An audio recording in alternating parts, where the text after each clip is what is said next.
శ్రీమాత్రే నమ. జయ గురు దత్తాత్రేయ నమ. ఈ వీడియోలో మనం కర్కాటక రాశి వారికి సెప్టెంబర్ నెల మాస ఫలితాలు తెలుసుకుందాం. ఒక విధంగా కర్కాటక రాశి వారికి గ్రహాల స్థితి చాలా అనుకూలంగా ఉన్నది. అయితే వచ్చిన ఇబ్బందుల్లో అష్టమ స్థానంలో రాహుగ్రహ సంచారం వల్ల చాలా ప్రయత్నాలు విఫలమవడం, మనం ఒకటి ఆశిస్తుంటే వేరొకటి జరగడం, ఒక యాంగిల్లో ప్రయత్నం చేస్తుంటే వేరే యాంగిల్లో మనల్ని ఇబ్బంది పెట్టే వాళ్ళు ఎక్కువ అవడం జరుగుతూ ఉంటుంది. ఏదైనా అష్టమ రాహు మీ మీద బురద జల్లే ప్రయత్నం జరుగుతూ ఉంటుంది, నిందలు వేస్తూ ఉంటారు, మిమ్మల్ని ఒక అసమర్థుడిగా చిత్రీకరించి ప్రచారం చేయడం జరుగుతూ ఉంటుంది. అంటే ముందు మీరు దాని నుంచి బయటపడితే మిగతా గ్రహాల అనుకూల ఫలితాన్ని మీరు పొందడం జరుగుతూ ఉంటుంది. అంటే దాని నుంచి మీరు బయటపడాలంటే కంపల్సరీగా రాహుగ్రహానికి సంబంధించినటువంటి పరిహారాన్ని చేసుకుంటే మీకు వచ్చిన ఫలితాలు అనుకూలిస్తూ ఉంటాయి. ఎప్పుడైనా మనకి ఒక శుభగ్రహం అనుకూలించాలంటే ఇప్పుడు కర్కాటక రాశిలో శుక్రగ్రహ సంచారం జరుగుతుంది. అంటే మీకు సెప్టెంబర్ 14 దాకా రాశి యందు శుక్రగ్రహ సంచారం వల్ల మంచి ఆలోచనలు రావడం జరుగుతూ ఉంటుంది. విలాసవంతమైన సౌకర్యవంతమైన జీవితం గడపాలనే ఆసక్తి కలుగుతూ ఉంటుంది. అలాగే విలువైన వస్త్రాలు ఆభరణాలు ధరించాలనే వ్యామోహం కలుగుతుంది. అలాగే స్త్రీలతో పరిచయం పెంచుకోవాలి, అలాగే మీకు ఎవరైతే ఇష్టమైన వారు ఉన్నారో వారితో కలుసుకోవాలన్నటువంటి భావన కలుగుతూ ఉంటుంది. ఈ విధంగా శుక్రుడు సౌందర్యానికి కారకుడు అవడం వల్ల, విలాసానికి కారణం అవడం వల్ల ఈ జీవితంలో ఎవరికైనా మంచి లైఫ్ అనుభవించాలి, మంచి వివాహం ఉండాలి, మంచి సంతానం ఉండాలి అంటే కంపల్సరీగా శుక్రగ్రహ అనుగ్రహం ఉంటేనే వారి యొక్క జీవితంలో చాలా విలువలతో కూడుకున్నటువంటి ఖరీదైన జీవితం గడపడం జరుగుతూ ఉంటుంది. అయితే శుక్రుడు రాశిలో సంచారం చేయడం వల్ల జాతకుడికి అటు లాభాధిపతిగా ఉండడం వల్ల స్త్రీల సహకారం పెరుగుతుంది, ఫైనాన్స్ సౌకర్యం కలుగుతుంది. అలాగే ఖరీదైనటువంటి అంటే ధనవంతులైనటువంటి ఫ్రెండ్స్ మీకు సహకరించి మిమ్మల్ని ఏదో విధంగా వాళ్ళ ఫంక్షన్కో పార్టీలకో తీసుకెళ్ళడం, మిమ్మల్ని ఏదో విధంగా మిమ్మల్ని సంతోషపెట్టే ప్రయత్నం జరుగుతూ ఉంటుంది. చతుర్థాధిపతిగా లగ్నమందు ఉండడం వల్ల వాహన సౌఖ్యం కలుగుతుంది, విలాసవంతమైన భవనాల్లో జీవించే అవకాశం ఉంటుంది, పుణ్యక్షేత్రాలు దర్శించడం జరుగుతూ ఉంటుంది. సో ఇక్కడ సాధారణంగా మరి ఈ శుక్రుడు ఈ విధంగా సౌకరిస్తూ దాని తర్వాత అంటే 14వ తారీఖు సెప్టెంబర్ తర్వాత ధనస్థానంలోకి రావడం జరుగుతుంది. అక్కడ ఉన్నటువంటి కేతువుతో కలియడం వల్ల ఏంటంటే సాధారణంగా కుటుంబంలో స్త్రీలతో విరోధాలు రావడం, భార్యాభర్తల మధ్య విభేదాలు కలగడం, మీ జీవితంలో ఎవరో ఒకరు ఎంటర్ అయ్యి వారు కొన్ని సమస్యలను సృష్టించడం జరుగుతూ ఉంటుంది. అలాగే మరి స్త్రీలైతే కొన్ని నిందలు అపవాదులు ఎదుర్కోవడం జరుగుతూ ఉంటుంది. ముఖ్యంగా తృతీయ స్థానంలో కుజుడు అంటే సెప్టెంబర్ 13 వరకు కూడా కుజుడు 3వ స్థాన సంచారం వల్ల వృత్తిలో మారాలనే మీ ప్రయత్నం ఎంత కష్టపడినా కూడా అదే పని కష్టపడినా చేయవలసి ఉంటుంది. మారాలనే మీ ఆలోచన టెంపరీగా వాయిదా వేసుకోవడం మంచిది. ఎందుకంటే వృత్తిలో మీరు ఎంత కష్టపడినా ఎక్కువ స్ట్రగుల్ ఎన్నుకోవడం జరుగుతూ ఉంటుంది. అంటే మీకు మీ యొక్క కింద పనిచేసే వాళ్ళు మీకు సహకరించరు, అధికారులు కూడా వేధిస్తూ ఉంటారు. అయితే మీ ప్రయత్నం మీరు చేస్తూ ఉంటారు, చాలా సమర్థవంతంగా చేసినప్పుడు కూడా పైవారిని తృప్తిపరచలేకపోతూ ఉంటారు. ఎందుకంటే ఈ కుజుడు పైన శని యొక్క దృష్టి పడుతుంది. ఈ కుజుడి మీద శని దృష్టి పడుతున్నప్పుడు మీ జన్మజాతకంలో ఈ విధంగా ఉన్నా లేకపోయినా ఇప్పుడు ఉన్నటువంటి స్థితి ప్రకారం స్త్రీలకైతే భర్త గారితో ఇబ్బందులు, అలాగే మగవారికైతే వృత్తిపరమైన సమస్యలు రావడం జరుగుతూ ఉంటుంది. చేసే ప్రయత్నాలు ప్రతిదీ కూడా మధ్యలో ఆగిపోతూ ఉంటాయి. అయితే సెప్టెంబర్ 13వ తారీఖు తర్వాత కుజుడు చతుర్థ స్థానంలోకి రావడం జరుగుతూ ఉంటుంది.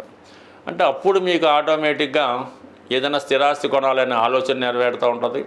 కొంతవరకు వృత్తిలో సమర్థవంతంగా ఎదుర్కొంటూ ఉంటారు. ఎప్పటిదాకా మిమ్మల్ని ఇబ్బంది పెట్టిన వాళ్ళు మీకు అనుకూలంగా మారి వృత్తిపరంగా మీకు ప్రోత్సహించడం జరుగుతూ ఉంటుంది.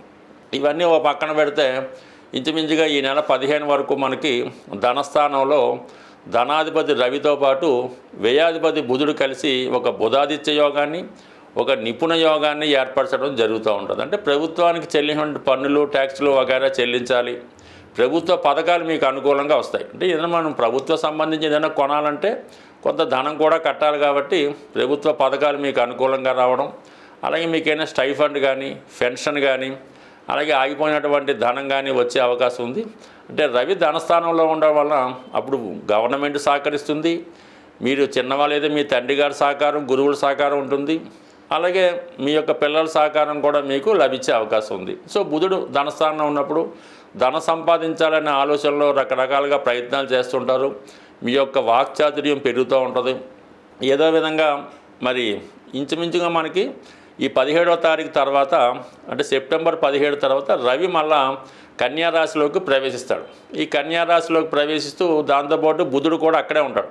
అంటే ఇప్పుడు మీకు సెప్టెంబర్ 17 తర్వాత ఏర్పడే బుధాదిత్య యోగం అనేది చాలా పవర్ఫుల్గా ఉంటుంది. ఎందుకంటే అక్కడ బుధుడు ఉచ్చులో ఉంటాడు, రవితో కలుస్తాడు. అంటే మీలో ఉన్నటువంటి టాలెంట్కి తగిన గుర్తింపు వస్తుంది, నూతన ప్రయత్నాలు ఫలిస్తూ ఉంటాయి. అంటే ఇవన్నీ మీకు అనుకూలంగా ఉన్నప్పటికీ కూడా చాలామంది మాకేం జరగటం లేదంట. కారణం ఏంటంటే శని యొక్క దృష్టి తృతీయ స్థానం మీద పడడం, మీకు అష్టమ రాహు రావడం వల్ల, అలాగే వక్ర శని తిరిగి మీకు అష్టమ శని ప్రభావం ఇవ్వడం వల్ల మీ ప్రయత్నాలన్నీ కూడా చివరిలో బూడిదలో పోసిన పన్నీళ్ళగా వ్యర్థమవుతున్నాయి. అందుకని గట్టి ప్రయత్నం చేస్తూ అటు శని రాహుగ్రహాల్ని ప్రసన్నం చేసుకొని సరైన పరిహారం చేయడం జరగవలసి ఉంటుంది. అంటే మనం ఇప్పుడు మనకి ఏదైతే గ్రహం కష్టపెడుతుందో ఆ గ్రహానికి పరిహారం చేసుకోవడం అంటే దానం రూపంలో కానీ జపం రూపంలో కానీ చేయవలసి ఉంటుంది. అలాగే మనకు అనుకూలించే గ్రహాలు ఏమీ అక్కర్లేదు, చక్కగా ఆ గ్రహ దేవతకి అధిదేవతకి ఒక నమస్కారం పెట్టుకుంటే బ్రహ్మాండంగా మనకు అవి సహకరించే అవకాశం ఉంది. బట్ ఏదైనా కర్కాటక రాశి వారికి సంపూర్ణంగా శుభ ఫలితాలు పొందాలంటే అటు శని రాహు 2 గ్రహాలని ప్రసన్నం చేసుకుంటే ఇప్పుడున్నటువంటి గ్రహస్థితి రాశి వారికి సంపూర్ణంగా సహకరిస్తుంది. జ్యోతిష శాస్త్రం ప్రకారం జాతకంలో ఉన్నటువంటి దోషాలు అవి గోచారరీత్యా వాటిని అమలు చేయడం జరుగుతూ ఉంటుంది. ఇటువంటివే మనకి అష్టమ శని, ఏళ్ళనాటి శని, సర్పదోషం, ఇటువంటి దోషాలు పరిష్కరించుకోవడానికి ప్రతి నెలలో కూడా ఏదో ఒక కొన్ని అవకాశాలు మరి ఆ దేవతలు మనకి అనుగ్రహించడం జరుగుతూ ఉంది.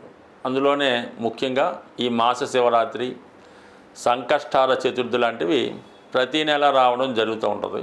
అయితే జాతకంలో ఉన్నటువంటి ప్రధాన దోషాలు పితృదోషాలు. ఈ పితృదోషాలు జాతకంలో ఉన్నప్పుడు అవి ఒక కుటుంబం ఉన్నప్పుడు ఆ కుటుంబంలో 4 అన్నదమ్ములు 4 అక్కచెల్లెలు ఉన్నప్పుడు అందరి మీద దాని ప్రభావం అయితే ఉండదు. ఎవరో కొందరి మీదే ఆ పితృదోష పరిహారం రావడం జరుగుతూ ఉంటుంది. దీనికి కారణం వల్ల రిపీటెడ్గా జరుగుతూ ఉంటాయి. రిపీటెడ్గా అబార్షన్లు అవ్వడం, రిపీటెడ్గా ఇంట్లో ఎవరో ఒకరు దుర్మరణం పాలవడం జరుగుతూ ఉంటుంది. ఒక్కొక్క కుటుంబంలో ఏ సంవత్సరం కూడా ఈ పండగలు చేసుకున్నా లేకుండా ఎవరో ఒకరు కాలం చేయడం అది జరుగుతూ ఉంటుంది. దీనికి ఏర్పడుతున్నటువంటి కారణం ఏంటంటే అది మనకి పితృదోషాల కారణంగా ఈ విధంగా జరుగుతుంటాయి. అలాగే ఒక ఇంట్లో నిరుద్యోగులు ఎక్కువ మంది ఉన్నారు, పెళ్ళి కాకుండా ఉండిపోతున్నారు, వంశం అంతమైపోతుంది, ఇవి కూడా అదే కారణం అవుతుంటుంది. వాటి పరిష్కారానికే ప్రతి సంవత్సరం ఈ మహాలయ పక్షాలని ఈ భాద్రపద మాసంలో ఇంచుమించుగా 15 రోజుల పాటు రావడం జరుగుతూ ఉంటుంది.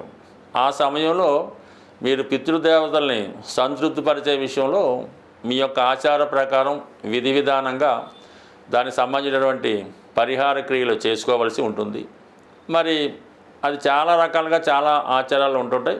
వెరీ సింపుల్గా చేసుకోవాలనుకుంటే గోవుకి సేవించడం, గోవుకి తగు విధంగా మరి ఆహారం సమర్పించడం లాంటివి చేసుకోవడం కానీ, లేదంటే ఎవరైతే మీ పెద్దలు ఏ వయసులో అయితే వాళ్ళు చనిపోవడం జరిగిందో ఆ వయసులో ఉన్న వాళ్ళని సెలెక్ట్ చేసుకుని వాళ్ళకి చక్కగా మంచి వస్త్రాలు అవి పెట్టి వారికి భోజనానికి అవి ఏర్పాటు చేసి కొంత బహుమతి రూపంలో ఇవ్వడం వల్ల కూడా ఆ పితృదోషాలు చాలా వరకు పరిష్కారం అవడం జరుగుతూ ఉంటుంది. మామూలుగా పుష్కరాలయం వచ్చినప్పుడు అది వేరే సంగతి. కానీ ఈ మహాలయ పక్షాల్లో కంపల్సరిగా మీ పితృదేవతలను తలుచుకొని ఏదో 10 మందికి అన్నదానం చేయడం వల్ల, వారికి సేవ చేయడం వల్ల, బహుమతులు ఇవ్వడం వల్ల, ఏదన్నా దానం చేయడం వల్ల ఇది పరిహారం అవుతుంది. అంటే మీరు చాలామంది నమ్మకం ఉండదు, అసలు పితృదోషానికి దీనికి సంబంధం ఏముంటుందండి, మేము పెళ్ళి అవ్వడానికి దానికి సంబంధం అంటూ ఉంటారు. ఇది అనుభవించిన వాళ్ళకి తెలుస్తుంటుంది తప్ప మామూలుగా కవులు చెప్పేవాళ్ళకైతే కాదు. ఒకసారి 10 మందికి చేయడం వల్ల నష్టం అయితే లేదు. కనీసం మీరు కాకపోయినా మీ తర్వాత తరమైనా బాగుంటుంది కాబట్టి కంపల్సరిగా మీరు ఈ నెలలో వస్తున్నటువంటి మహాలయ పక్షాలు విధి విధానంగా మీకు ఎంత తాహత ఉంటే ఎంత సహకరిస్తే అంతే చేయండి.